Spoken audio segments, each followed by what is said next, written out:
Bismillahirrahmanirrahim. Assalamualaikum warahmatullahi wabarakatuh.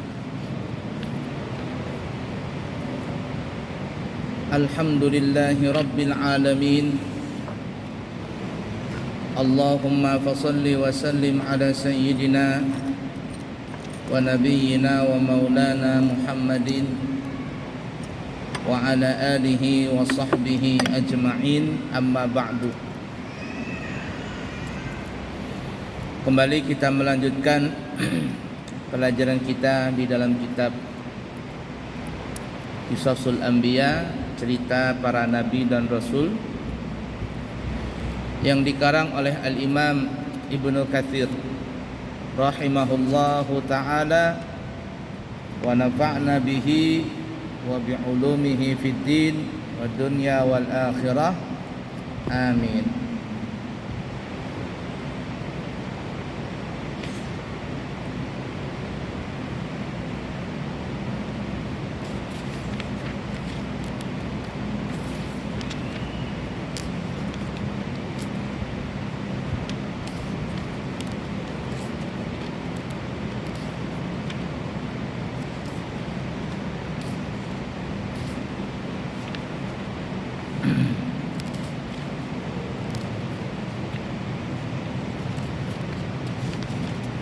Baik, pada pertemuan yang lalu kita telah membahas tentang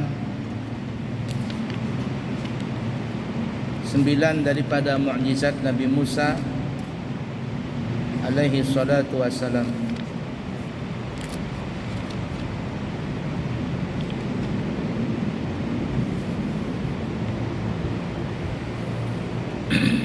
Kemudian kita lanjutkan. Disebutkan di dalam firman Allah Ta'ala surah Al-Qasas ayat 33 sampai 35, Allah Subhanahu wa Ta'ala berfirman, A'udzu billahi minasy syaithanir rajim. Bismillahirrahmanirrahim. Qala rabbi inni qataltu minhum nafsan fa akhafu an yaqtulun wa akhi Harun huwa afsahu minni lisana fa arsilhu ma'iya rid an yusaddiquni inni akhafu an yukadzibun.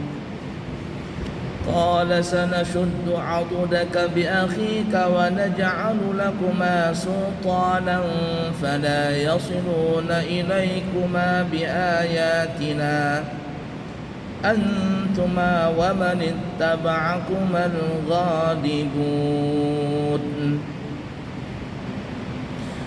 Nabi Allah Musa alaihissalatu wassalam berkata, wahai Tuhanku, sesungguhnya aku telah membunuh manusia dari golongan mereka. Ini yang cerita waktu dulu ketika Nabi Musa masih ada di Mesir. Sebelum beliau berangkat ke Madian, beliau pernah membunuh salah seorang bangsa Kipti. Orang Kipti, suku Kipti dari keturunan negara Mesir yang kita pernah ceritakan. Nah, Nabi Musa berkata, jadi kan Nabi Musa disuruh nih untuk berdakwah kepada Fir'aun. Jadi kata Nabi Musa, ya Allah, bahasa kitanya dulu aku pernah membunuh seseorang dari golongan mereka, yakni bangsa Kipti, orang Mesir. Maka aku khawatir mereka akan membunuhku. Aku khawatir ya Allah, kalau aku datang ke sana mereka akan balas dendam. Bahasa kitanya tuh begitu tuh. Dan saudaraku Nabi Harun, aku punya saudara ya Allah yang bernama Harun, adik Nabi Musa ya. Dia lebih fasih lidahnya daripadaku. Nah, Nabi Musa meminta kepada Allah, bahasa kitanya, Allah kalau boleh, bahasa kitanya nih ya, berilah Nabi Harun juga kesempatan untuk berdakwah kepadaku, berdakwah bersamaku kepada Fir'aun. Karena Nabi Harun, saudaraku, itu lebih fasih, lebih mahir, lebih bagus dalam berucap-ucap ketika berdakwah. Karena orang berdakwah itu kan ya kebanyakan ya pakai lisan. Walaupun juga ada orang berdakwah dengan dengan hal, dengan perilaku yang baik. Bahkan para ulama mengatakan lisanul hal afsahu lisanil maqal. Dakwah dengan secara perilaku yang baik itu lebih fasih daripada orang yang berdakwah dengan lisan. Karena berapa banyak orang yang berdakwah dengan lisan, tetapi dalam praktek perilakunya sehari-hari itu tidak sesuai dengan apa yang dia ucapkan, sehingga tidak ada daya tarik bagi orang yang didakwahin. Tidak ada daya tarik bagi orang yang mendengar ucapannya tadi. Kenapa? Karena tidak ada sir rahasia dari ucapannya tadi. Dan berapa banyak orang yang berdakwah dengan keadaannya saja, dengan perilaku yang baik, itu bisa menggugah hati seseorang yang keras hatinya. Ya. Terkadang cuman dengan perilaku yang baik itu bisa mengubah orang-orang yang jahat. Banyak ya ulama-ulama seperti itu, banyak sekali. Kalau disuruh pidato, suruh ceramah, beliau nggak bisa ceramah, nggak bisa ceramah. Tapi ketika ada orang melihat wajah beliau dengan kekhusyuan dan ketawaduan beliau, maka orang-orang yang melihat wajahnya si ulama ini langsung berubah, dia punya hati dekat kepada Allah Subhanahu wa taala. Itu banyak sekali ya, ulama-ulama seperti itu banyak sekali. Habib Anis di Solo, itu beliau nggak bisa ceramah kayak orang, tapi ketika orang melihat wajah beliau itu langsung tunduk. Di Kota Tarim apalagi, subhanallah, Kota Tarim Hadramaut sangat banyak sekali ulama-ulama seperti itu. Dengan kesederhanaan mereka, dengan ketawaduan mereka, nggak bisa ceramah. Kalau ceramah ya ceramahnya itu aja, nggak ada berubah-berubah. Hampir orang hafal dengan apa isi ceramahnya. Tapi ketika orang-orang melihat wajah beliau itu, langsung tunduk hati mereka, langsung ingat hati mereka kepada Allah Subhanahu wa taala. Ini yang luar biasa. Cuman ya untuk dasar orang berdakwah itu mesti pakai lisan. Nah, Nabi Musa minta kepada Allah, ya Allah, kalau bahasa kitanya nih ya, kita dramatisir deh. Kalau boleh ya Allah, jangan saya sendirian dakwah kepada Fir'aun, temanin juga ya Allah. Aku minta ditemanin. Dan aku minta ditemanin sama Nabi Harun, karena Nabi Harun lebih fasih dalam berucap-ucap daripada aku. Kenapa ya Nabi Musa mengaku beliau tidak fasih? Karena waktu yang kita pernah ceritakan, waktu masih Nabi Musa kecil, dilarutkan oleh ibundanya di Sungai Nil, kemudian keranjang itu nyangkut di belakang istananya Fir'aun, diambil oleh Siti Asiyah. Lalu Fir'aun ingin membunuh Nabi Musa tadi masih kecil. Asiyah berkata, Fir'aun, jangan kau bunuh dia. Bagaimana mungkin engkau akan membunuh anak kecil yang tidak berdosa ini? Coba lihat wajahnya. Ketika Fir'aun melihat Nabi Musa yang masih bayi tadi, masih polos, langsung jatuh hati Fir'aun tadi. Dia belum pernah melihat anak seganteng itu, bayi secomel itu. Tapi perasaan ingin membunuh itu masih ada. Siti Asiyah menegar terus. Kata Siti Asiyah, begini aja dah, kita tes dulu anak ini. Kita taruh di depannya itu ada bara api, ada kurma. Kalau dia ngambil kurma silakan dibunuh. Tapi kalau dia ngambil bara api jangan dibunuh. Firaun berkata, deal.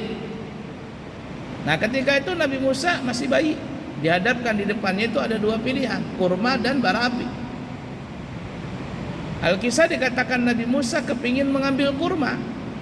Lalu tangannya Nabi Musa yang masih bayi tadi dialihkan oleh malaikat Jibril untuk mengambil bara api. Bara api diambil, dipegang, dimasukkan ke mulut, langsung Biar orang Banjar itu melepuh lidah tadi, dan akhirnya gara-gara itu pilat. Tahu pilat, bahasa Banjarnya pilat ya. Nabi Musa agak sedikit tidak fasih di dalam berucap-ucap. Oleh karenanya Nabi Musa minta kepada Allah agar beliau ditemani di dalam berdakwah. Siapa yang menemaninya? Nabi Allah Harun, saudara kandung beliau sendiri. Maka utuslah dia, yakni Nabi Harun, bersamaku sebagai pembantuku untuk membenarkan perkataanku. Sesungguhnya aku khawatir mereka akan mendustakanku. Kalau aku punya teman, ya Allah lumayan nih, Nabi Harun bisa bantu aku. Tapi kalau enggak ada, aku khawatir ini Firaun dan bala tentaranya dan pasukannya akan mendustakanku. Allah Subhanahu wa taala lalu berkata, kami, kata Allah, akan membantumu dengan saudaramu, dan kami berikan kepadamu berdua kekuasaan yang besar, maka mereka tidak dapat mencapaimu. Berangkatlah kalian berdua dengan membawa mukjizat kami. Kamu berdua dan orang yang mengikuti kamulah yang menang. Ya, intinya Allah Subhanahu wa taala mengizinkan Nabi Musa ditemani oleh Nabi Harun alaihi wassalatu wassalam.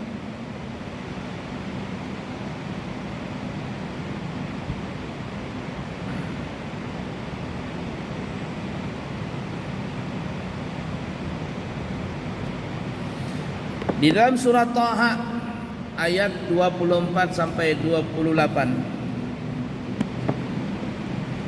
Allah Subhanahu wa taala berfirman, "Idhhab ila fir'auna innahu tagha. Qala rabbi shrah li sadri wa yassir li amri wahlul 'uqdatam min lisani yafqahu qawli." Ini biasanya dibaca doa ini oleh orang-orang yang penceramah-penceramah ini. Orang-orang yang baru belajar pidato, anak-anak santri biasanya kalau belajar pidato ini selalu dibaca. Qala rabbi shrah li sadri wa yassir li amri wahlul 'uqdatam min lisani yafqahu qawli. Nah, ringkas kata, setelah Nabi Allah Musa diizinkan oleh Allah berdakwah dengan Nabi Harun, dalam surat Thaha ini Allah katakan, pergilah engkau wahai Nabi Musa kepada Firaun, sesungguhnya ia telah melampaui batas. Firaun ini telah limpat, jar orang Banjar telah limpas, kelewatan batas. Nah, kalau orang kita nyebutnya apa ya? Kalau orang Indonesia kurang ajar sudah, kelewatan batas, limpat jar orang Banjar. Kenapa limpat?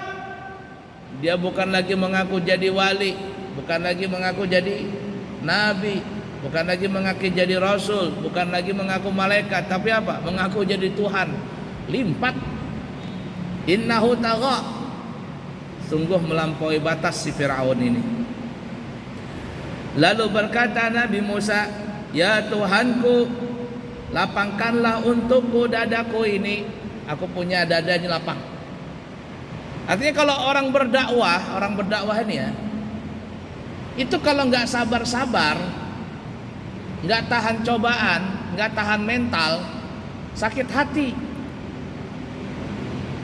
Sakit hati. Makanya dikatakan semua para nabi dan rasul sebelum diangkat menjadi nabi dan rasul, mereka itu semuanya adalah pengembala kambing, pengembala hewan ternak. Kenapa? Karena seakan-akan ya, kalau bahasa kitanya, kata ulama begini ya, seakan-akan sebelum mereka berdakwah, diperintahkan oleh Allah berdakwah kepada manusia, mereka dilatih mental dulu.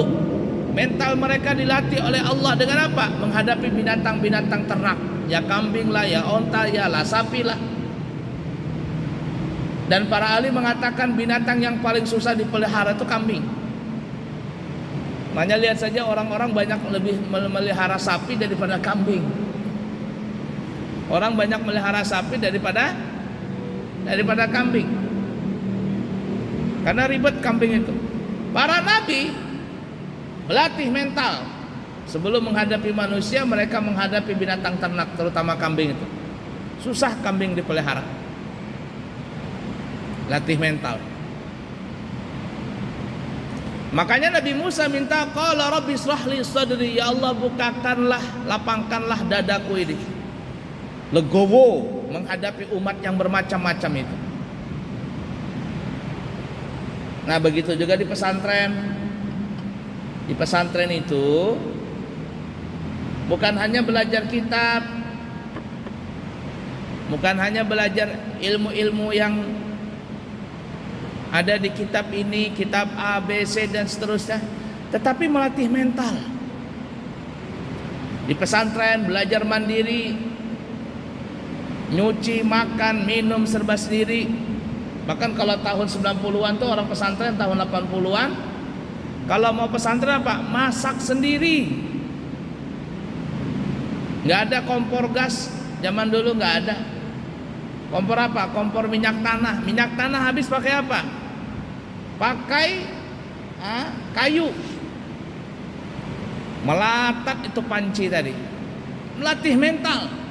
Kadang lapar, kadang mengantuk.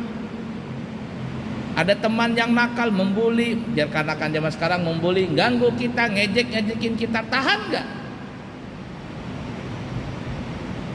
Anggaplah teman-teman yang nakal itu adalah nanti kalau kita berdakwah pasti akan ketemu dengan orang-orang semacam itu. Kita lempeng nih, baik benar, tapi ada aja orang yang jelek-jelekin kita, ada aja orang yang menghina kita.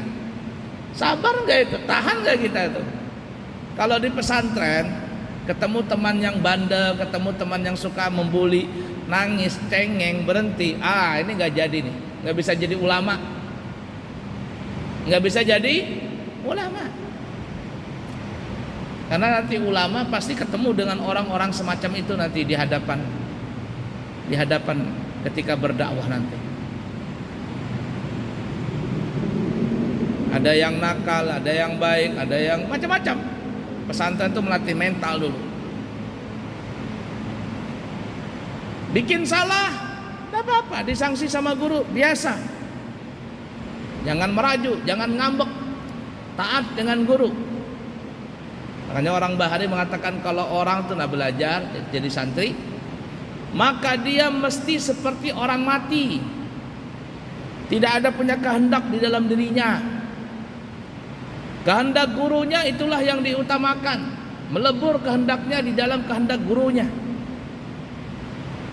Karena pasrah. Tapi kalau ada orang belajar tidak seperti orang mati. Ketika dimandikan tuh orang mati, tangannya diangkat tiba-tiba tidak mau tangannya. Ketika mau dimandikan disiram kepalanya, tidak mau si mayat tadi. Apa yang terjadi? Larilah tukang pemandian tadi. Begitu juga guru. Ada guru mendidik muridnya, ada sedikit bandel. Mungkin ada santri yang bandel, kemudian gurunya agak tegas dalam permasalahan seperti itu, mengambek muridnya, kemudian meraju dan sebagainya. Marah orang tuanya, kata gurunya, pulang aja sudah, nggak cocok jadi ulama. Nggak cocok jadi ulama. Ulama cengeng, ulama perajuan, pengambekan, dosa. Berat itu jadi ulama, apalagi Nabi dan Rasul. Makanya Nabi Musa berkata, Rabbi shrahli sadri, lapangkanlah dadaku ini ya Allah. Menghadapi cobaan nih sama Fir'aun. Karena gak alang-alang tanggung, yang dihadapinya raja. Bahasa kitanya presiden zaman sekarang ini.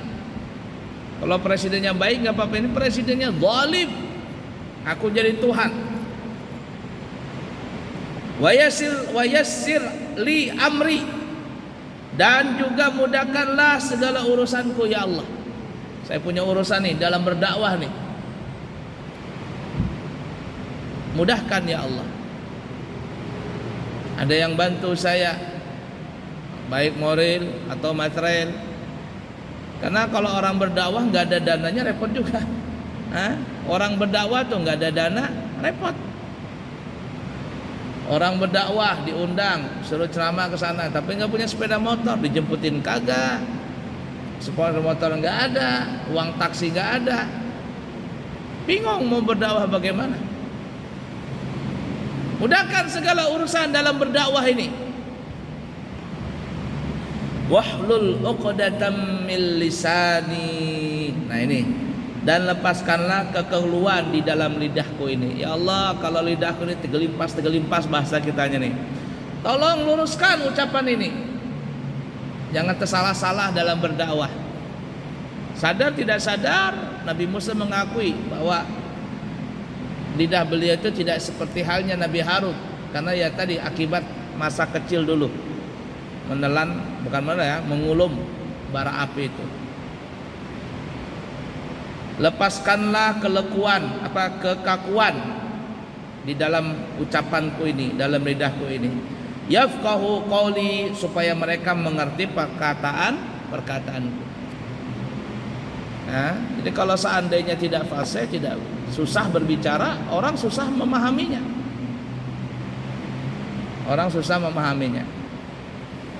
Saya mohon maaf ya, ada punya teman.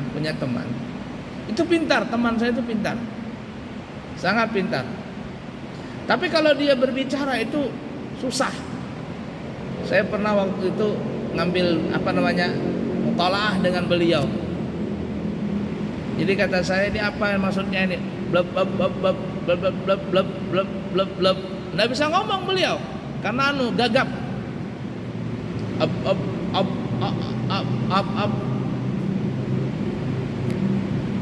Gagap seperti itu. Nah, jadi memang penting juga ya di dalam lisan ini.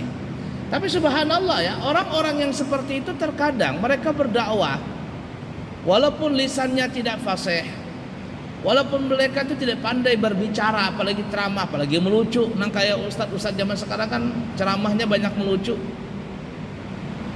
Yang parahnya ketika ceramah, bahasa itu bahasa yang kada pantas diucapkan. Antara pusat dengan lutut diucapkan dengan terang-terangan, ketawaan. Bagaimana ceramah, pengajian, tapi ceramahnya itu dengan kata-kata yang tidak pantas. Dan itu sering terjadi seperti itu. Atau ceramah caci maki, menghina sana, menghina sini. Tidak perlu. Nah, ada orang yang tidak fasih dalam ucapan tadi, tapi subhanallah, Allah berikan dakwahnya dengan cara yang lain. Ya tadi, ketika seseorang memandang wajahnya itu langsung teduh hati orang yang memandang itu. Banyak sekali ya. Allah yarham guru sekumpul. Beliau tidak ceramah seperti orang yang menggebu-gebu. Bahkan terkadang beliau ceramah itu bukan ceramah ya, pengajian, ngaji. Kalau beliau mengajar pasti berkitab. Dan terkadang beliau memberikan amalan. Itu adalah amalan yang pernah diberikan sama seorang ulama A atau guru A, guru B dan sebagainya. Pernah itu disampaikan guru-guru si fulan, guru A, guru B menyampaikan amaliyah itu kepada murid-muridnya. Tapi murid-muridnya ini terkadang nggak respect. Tapi ketika guru sekumpul memberikan amalan itu yang sama dengan amalan guru si fulan, orang-orang yang mendengar ini langsung memakai.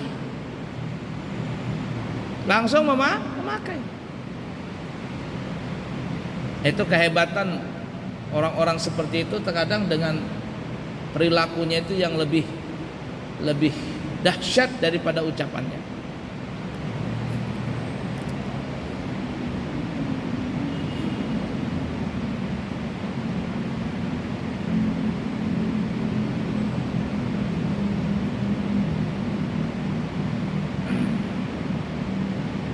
Ini ya.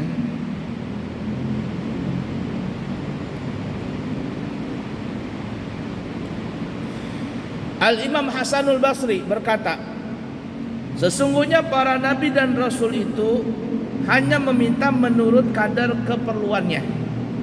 Oleh karena itu pada lidah Nabi Musa masih tersisa kekakuan. Karena yang diperlukan Nabi Musa adalah supaya ucapannya dapat dipahami oleh lawan bicaranya. Ia tidak meminta agar kekakuan lidahnya dihilangkan secara total. Itu kata Hasanul Basri. Jadi para nabi itu meminta kepada Allah Ta'ala sesuai dengan apa kemampuannya saja. tidak meminta lebih daripada itu. Ini kata Imam Hasan al-Basri, Nabi Musa katanya tidak meminta kepada Allah untuk dihilangkan kekakuan lidahnya tadi. Nah, Nabi Musa tidak minta dihilangkan, tapi Nabi Musa minta supaya ucapannya ini bisa dipahami. Artinya kata Imam Hasan al-Basri, kekakuan lidah itu masih ada. Jadi orang Banjar ya tegelimpas lah apa dalam ucapan itu biasa. Tapi Nabi Musa minta apa yang disampaikan tuh kepada lawan bicaranya, lawan bicara ini paham. Padahal kalau Nabi Musa, ya Allah hilangkan saya punya kekakuan dalam lidah ini, Allah pasti kabulkan. Tapi Nabi Musa nggak minta itu. Nabi Musa cuma minta difasihkan dalam ucapan tadi.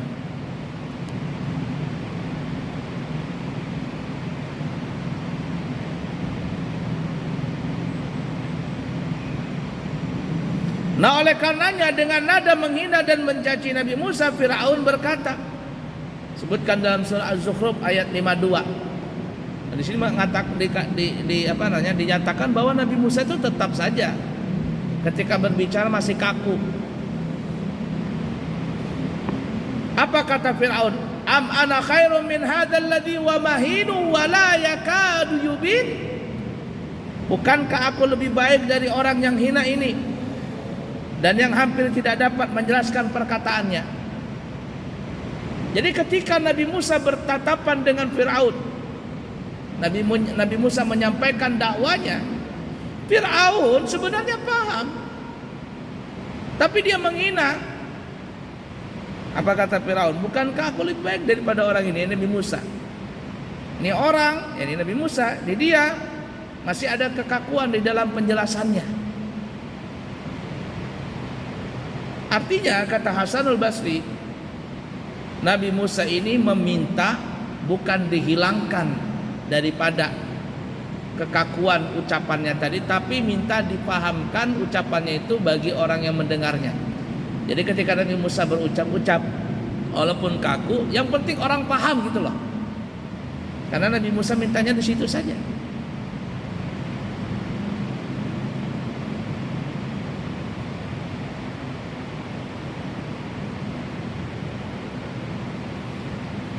Kemudian Nabi Musa berkata dalam surah At-Taha, waj'alni waziran min ahli Harun akhi ushdud bihi azri wa ashrikhu fi amri kay nusabbihaka katsira wa nadhkuruka katsira innaka kunta bina basira. Qala qad utita su'laka ya Musa. Dan jadikanlah untukku seorang pembantu dari keluargaku, yaitu Nabi Harun, saudaraku sendiri. Teguhkanlah dengan dia kekuatanku dan jadikanlah dia sekutu dalam urusanku, jadi partner dalam urusanku, supaya kami banyak bertasbih kepada engkau dan banyak mengingat engkau. Sesungguhnya engkau adalah maha melihat keadaan kami. Maka Allah berfirman, sesungguhnya telah diperkenankan permintaanmu wahai Musa.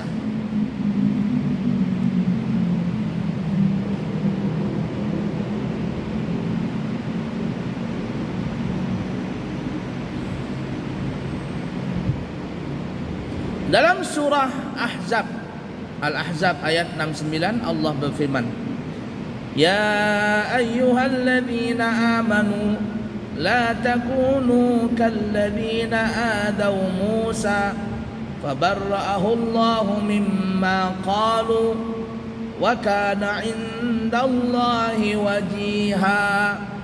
Hai orang-orang yang beriman, janganlah kamu sekalian menjadi seperti orang-orang yang menyakiti Musa. Siapa yang menyakiti Musa? Firaun.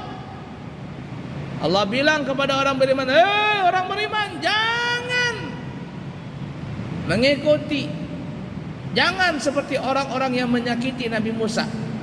Ini menyakiti perasaan Nabi Musa yang tadi dikatakan Firaun bilang apa? Dia lebih baik daripada Musa yang ucapan Nabi Musa ini masih belum sempurna.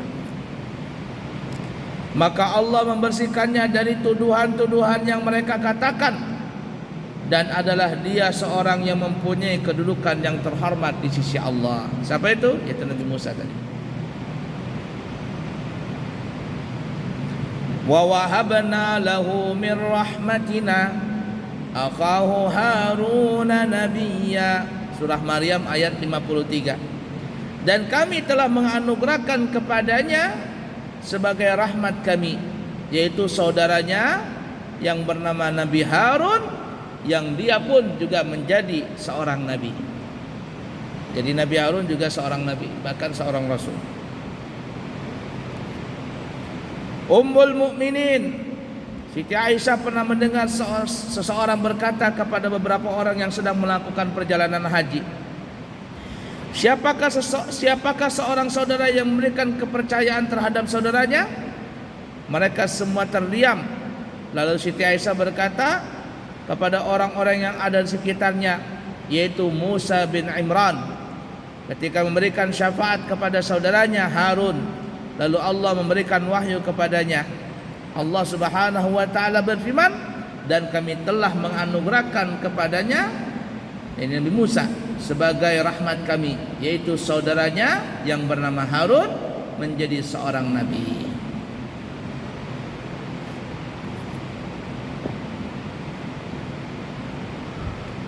Ala kulli hal. Dan ini juga satu pelajaran ya, kalau kita berdakwah itu memang harus pakai partner, harus punya teman.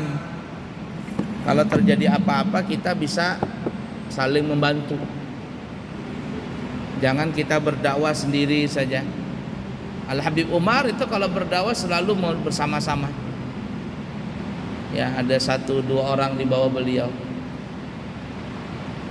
Jadi saling membantu. Dan memang ajaran Nabi seperti itu ya. Nabi pun juga berdakwah juga harus punya teman. Paling dekat apa ya? Nabi Sayyidina Abu Bakar As-Siddiq. Selalu Nabi berjalan bawa teman. Ketika Nabi berdakwah ke Taif, bawa teman Zaid bin Harithah. Ketika Nabi berhijrah, bawa teman siapa? Abu Bakar. Bahkan ketika Isra dan Mi'raj, Nabi pun juga punya teman, Jibril, Mikail dan Israfil. Nah, jadi usahakan kalau berdakwah itu kita punya partner, karena bisa saling bantu-membantu. Dan orang berdakwah itu tidak mesti ya dengan seperti jadi ustadz. Nah, kadang orang berdakwah itu bisa dari orang kaya berdakwah dengan hartanya, tukang berdakwah dengan tenaganya, cendekiawan dia berdakwah dengan dia punya idenya, insinyur berdakwah dengan rancangannya, ulama berdakwah dengan lisannya. Kalau nggak punya apa-apa, ya berdakwah dengan doa. Jangan sudah nggak berdakwah, nggak nyumbang, nggak punya ide, kemudian orang berdakwah disalah-salahin, paling perasaan dia aja yang paling benar, orang disalahkan terus menerus. Anda boleh seperti itu. Baik, nanti kita lanjutkan lagi ya, insya Allah. Besok hari Senin, usahakan kalau boleh kita puasa 3 hari, Senin, Selasa dan Rabu, karena pemerintah kita menetapkan hari raya di hari Kamis. Besok puasa, Selasanya adalah Tarawiyah, dan tanggal 9-nya hari Rabu Arafah. Banyak fadilahnya yang berkaitan dengan puasa ya. Ya intinya kalau boleh kita bisa puasa 3 hari mulai besok, Senin, Selasa dan Rabu. Semoga ada manfaatnya. Subhanakallahumma wa bihamdika asyhadu an la ilaha illa anta astaghfiruka wa atubu ilaihi wa akhiru kalam. Assalamualaikum warahmatullahi wabarakatuh.